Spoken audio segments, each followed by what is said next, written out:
Em tese, a gente volta para o Brasil porque a gente vai conversar com o nosso colunista Mário Sabino. Antes de chamar o Sabino, a coluna dele fala sobre Benjamin Netanyahu. Estávamos falando sobre Donald Trump aqui e a promessa de campanha de Donald Trump, uma das promessas de campanha de Donald Trump, era encerrar as guerras em 24 horas. Lembrando que a gente tem a guerra lá na faixa de Gaza e temos também a guerra entre Rússia e Ucrânia.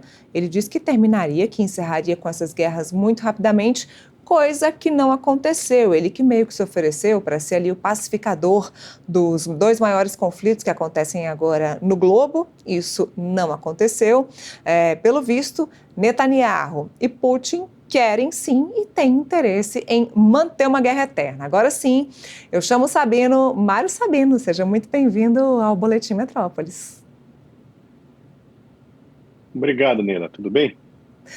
Tudo bem, Sabino. Você acha também que Netanyahu quer manter uma guerra eterna? Eu não sei se é eterna, mas é eterna enquanto dure, né? Isso. Como o amor do Vinícius. Olha, eu sempre me posicionei como jornalista e como cidadão ao lado de Israel, né? Eu acho que Israel, cometidos no passado, o 7 de outubro de 2023 foi um massacre inaceitável de todos os pontos de vista, né? A reação de Israel foi dura. O Hamas nunca hesitou em usar civis como escudos humanos, né? O Hamas não quer saber da existência de dois estados. O intuito do Hamas, escrito no seu estatuto, é a eliminação de Israel, a retirada completa dos judeus do Oriente Médio. Quer dizer, o intuito genocida é do Hamas, né? Isso posto, nós entramos numa fase da guerra, né? Depois de um ano e meio, né? De guerra, de reação de Israel, né? Em que já não há mais justificativa para o que está ocorrendo na faixa de Gaza, né? Veja, é uma situação muito complicada, muito difícil. Quem esteve lá, como eu, sabe que não tem solução, né, a curto prazo. Mas a verdade é que o Netanyahu, em função dos seus processos criminais, né, ele tem o maior interesse que essa guerra continue, porque ele permanece no cargo e escapa de condenações, né, as condenações que estão ali à vista. Então, o grande empecilho hoje, para além do Hamas, para que se atinja a paz possível, né, a paz permanente, até onde isso é possível, e se tratando do Hamas, dos terroristas do Hamas, é o Netanyahu, né? Quer dizer, hoje você tem ali 20 reféns ainda vivos, e algumas dezenas de corpos, né, de reféns que precisam ser devolvidos a Israel, e esse contínuo martelamento, esse contínuo, é, essa contínua agressão, né, que já está no terreno da agressão, né, do exército israelense a um território que já está em ruínas, né, isso dificulta, obviamente, que esses reféns sejam devolvidos a Israel, né? Num primeiro momento era necessária a reação, foi necessária, foi imprescindível a reação militar de Israel, a um custo humano horroroso. Ninguém aqui gosta de ver ninguém morto, criancinha morta, mulher morta, velho morto, não, né? Mas, enfim, as condições do território, a tática do Hamas é essa mesma, quer dizer, era de expor a população civil, né, ao exército israelense. E, diante de necessidades imperiosas, o exército israelense avançou sobre Hamas, sobre Gaza. Neste momento, o poder militar do Hamas está praticamente zerado, certo? Você tem ali os aliados do Hamas também neutralizados, de certa forma, como o Hezbollah no Líbano, né?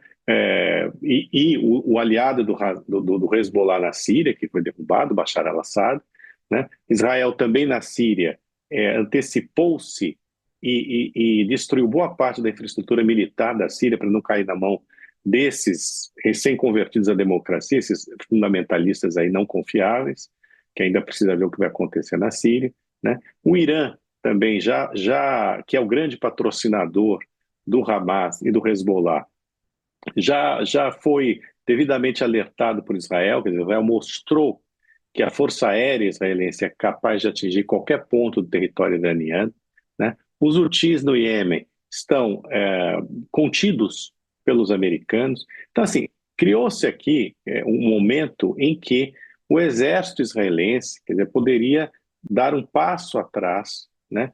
É, e aí empreender uma negociação para um cessar-fogo permanente que pudesse, que permitisse a volta dos reféns, né? Porque se você toma esse passo, você tira o pretexto do Hamas para não devolver todos os reféns, né? E o Hamas já está perfeitamente neutralizado neste momento, né? Não estou dizendo que o Hamas não possa vir a recobrar poder militar e capacidade militar, mas neste momento isso é muito difícil. No curto prazo isso é muito difícil, né? E o Netanyahu não só ele continua com a agressão militar, e agora sim, entendam bem, quando eu falo agressão, é ataques militares, né? Não é no terreno da agressão gratuita, né? Mas já está ficando gratuito, esse que é o ponto, né? Na verdade, o gratuito mais ou menos, porque é um custo muito grande para a imagem de Israel, porque os contínuos ataques israelenses em Gaza estão corroendo o apoio de aliados históricos dos Estados Unidos, de Israel, como os Estados Unidos e como a Alemanha, né? Tá ficando difícil também para os amigos de Israel justificarem, né, esse momento da guerra, né? Veja, isso não tem fortalece, inclusive, essa narrativa, essa fala completamente falsa, né, de que Israel está praticando um genocídio, né? Israel está promovendo uma guerra muito cruel em Israel, mas não é genocídio, né? Isso é fruto de um pensamento antissemita, mas fica difícil você evitar a disseminação dessa ideia falsa, né, se você continua atacando a faixa de Gaza, que está completamente arruinada desta maneira. Além de tudo, o Trump, você falou aí do Trump, o Trump, com aquela fala absolutamente maluca, né, de dizer que quer transformar Gaza numa espécie de uma Caribe, eu não me lembro mais, enfim, num balneário turístico sob tutela americana, quer dizer, isso propiciou ao Netanyahu, né, que viesse com esta ideia também estapafúrdia de ocupar uma parte de Gaza. Quer dizer, Israel ocupar uma parte de Gaza é se meter num atoleiro, entendeu? É pôr a juventude israelense, que é quem vai lutar lá no front, né, num atoleiro, certo? Ao mesmo tempo, o Netanyahu, que é apoiado por esses radicais ortodoxos da direita israelense, acaba de estabelecer mais 22 assentamentos ilegais na Cisjordânia, ou seja, transforma a Cisjordânia, que é um outro território palestino, num celeiro de terroristas, mais do que já é. Então, nada disso é producente. E, veja, eu estou dizendo aqui o que é uma ideia disseminada em Israel, né? Na oposição. Nem as famílias dos reféns, e já há muito tempo, apoiam mais essa política absurda que Netanyahu está movendo neste momento em Gaza em relação aos palestinos. Então, assim, o ideal seria que o Netanyahu pudesse ser tirado de alguma forma do governo israelense, porque eu não sei quais os mecanismos, né, são possíveis, segundo a Constituição israelense, mas é preciso encontrar um modo para tirar o Netanyahu do poder. Hoje, né, o Netanyahu disse às famílias dos reféns que aceitará a proposta de trégua, né, de cessar-fogo temporário dos americanos, muito pressionado pelos americanos, né, porque o Trump já já não está mais tão simpático ao Netanyahu. Ele também já percebeu que a coisa tá difícil ali, né? Mais difícil do que ele imaginava. O Hamas diz que vai estudar. Enfim, uma trégua neste momento, segundo o plano americano, prevê 60 dias de cessar-fogo em troca de 10 reféns vivos e 18 corpos de reféns mortos, que foram capturados no 7 de outubro. Né? Pode ser um passo importante, mas não elimina o fato de que o Netanyahu hoje é um grande problema principalmente para Israel. Então, o maior inimigo do país dele.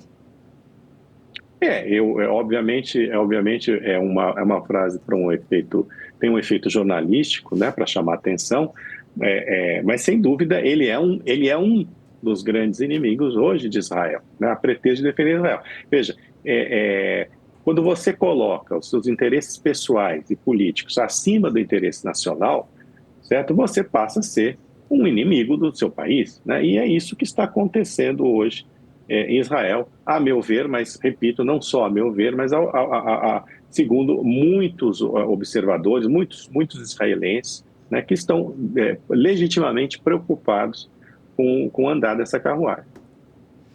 Bom, Sabino, falando de personagens políticos, porque esse que a gente vai falar agora não deixa de ser um personagem político, falando sobre